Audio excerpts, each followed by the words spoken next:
Hello everybody, Sparkster1701 here. It's time for another Earthrise Transformer review, and as you can see, we're going to be taking a look at Hoist. And of course, like we always do here on this channel, when we're taking a look at modern toys, we will compare him to his Generation 1 original. But we also got a few Transformer-related announcements to drop to all of you. For starters, for those of you who are fans of the customizable card game that's available, the new Titan Masters expansion has finally been released. So, look for this at your favorite store that sells card games. And of course, just like last wave, there is a special one. If you do buy your boosters by the box, you will get Fortress Maximus.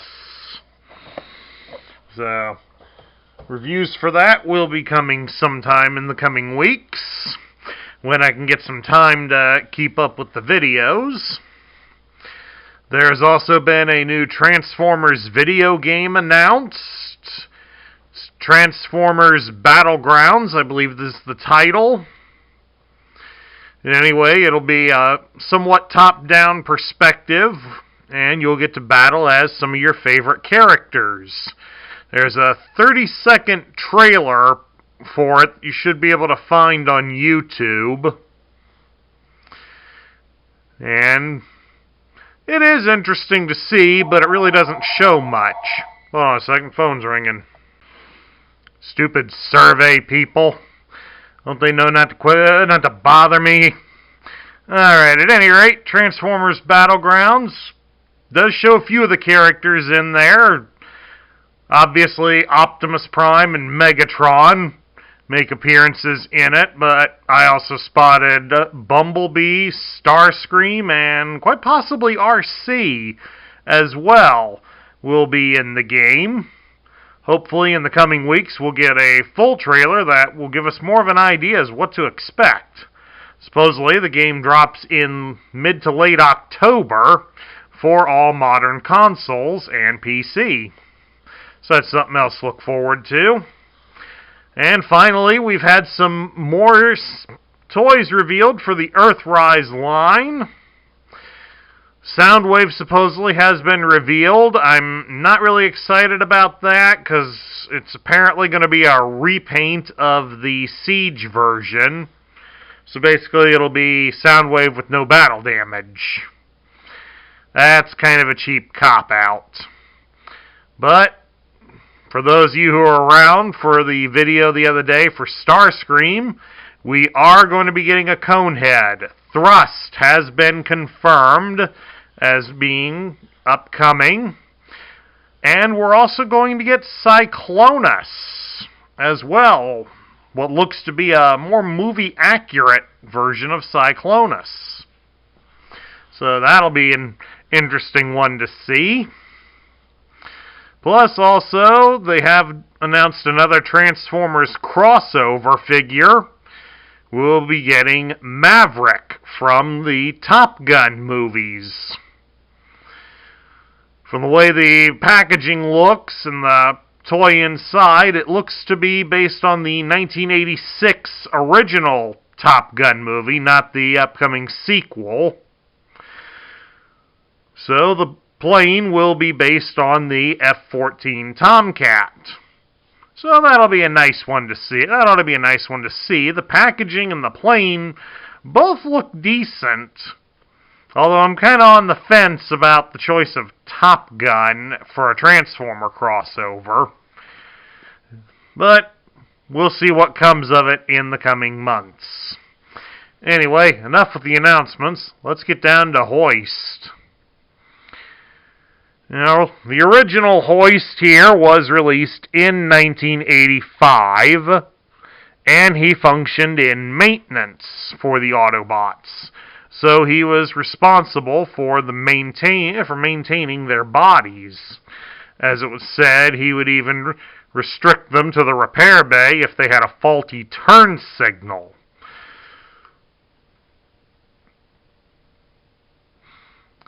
But overall, also, Hoist was famously known as a repaint because he was a redo of Trailbreaker.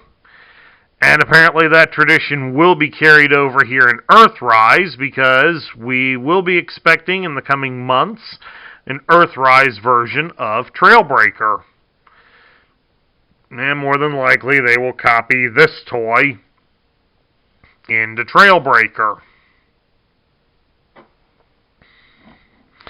And of course, as you can see, the original version of Hoist was a little squat and stouty figure. He didn't have much articulation, but he was known for having a lot of pieces.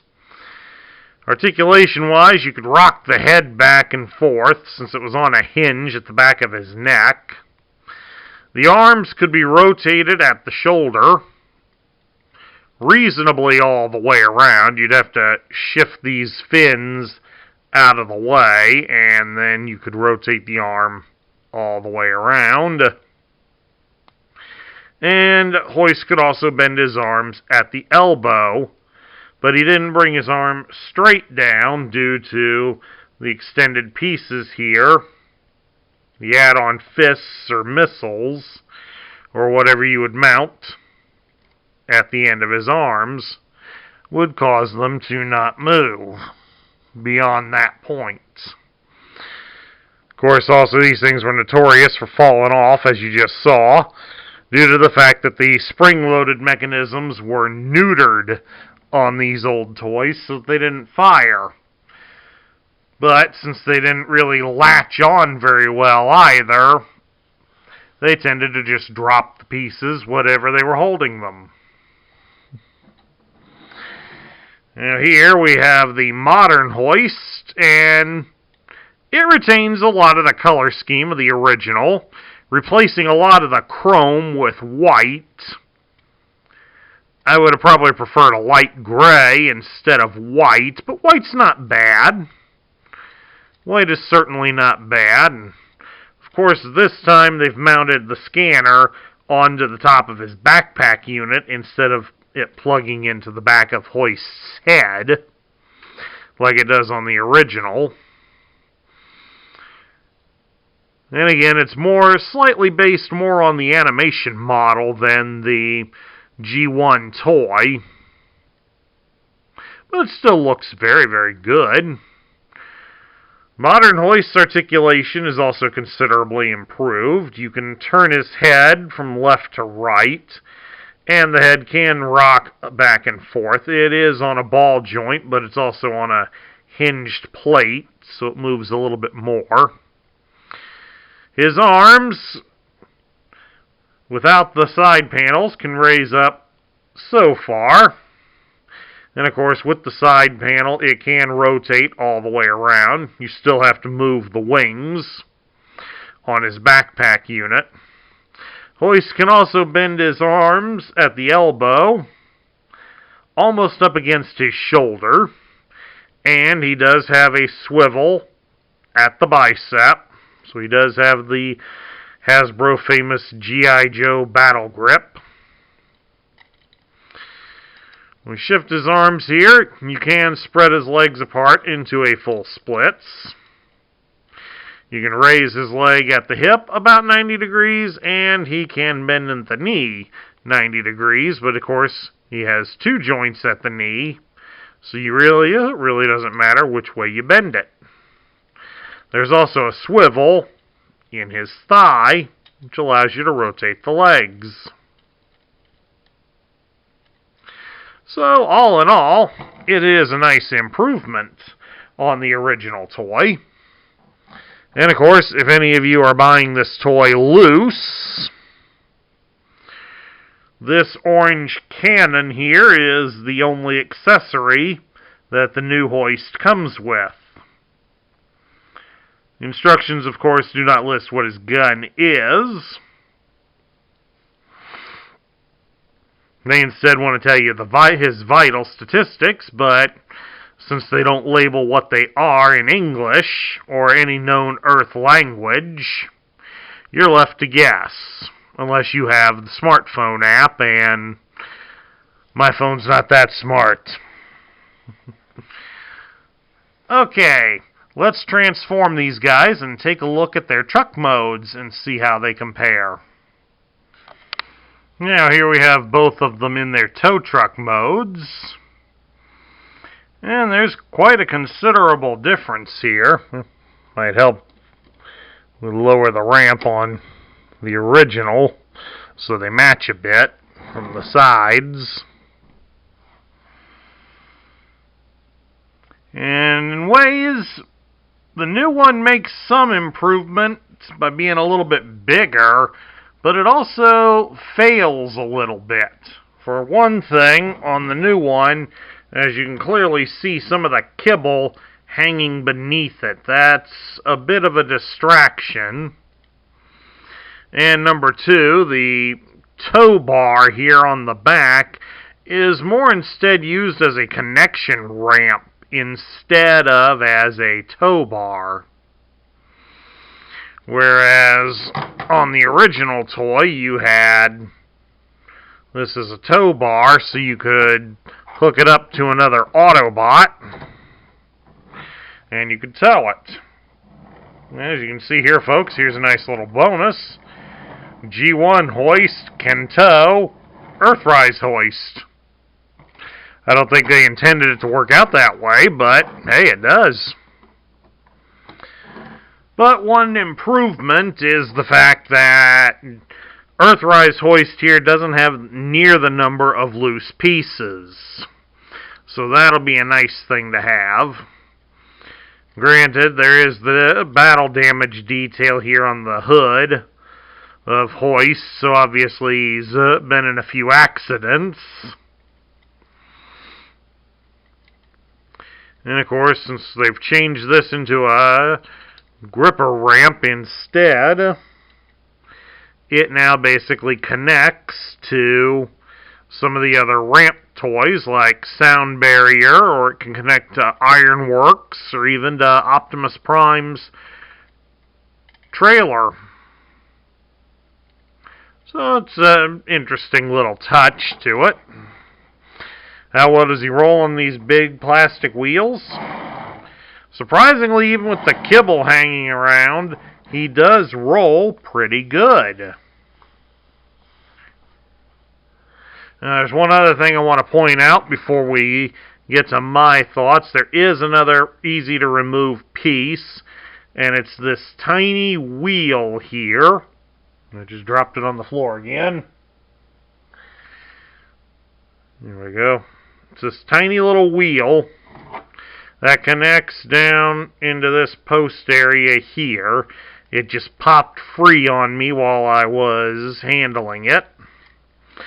So that is another loose piece, and well, it's not intended to be loose, but as you saw, it just popped free relatively easily. There it goes.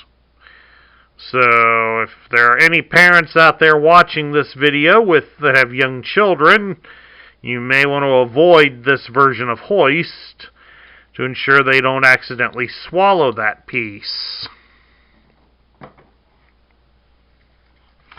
Alright, now we get down to my thoughts. What do I think of this version of Hoist?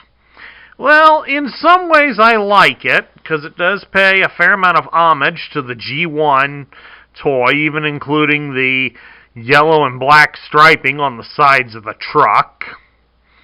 And it does try its best to look a little different from the original. The original truck was molded after a Toyota Hilux, a very popular Asian pickup truck known for its reliability.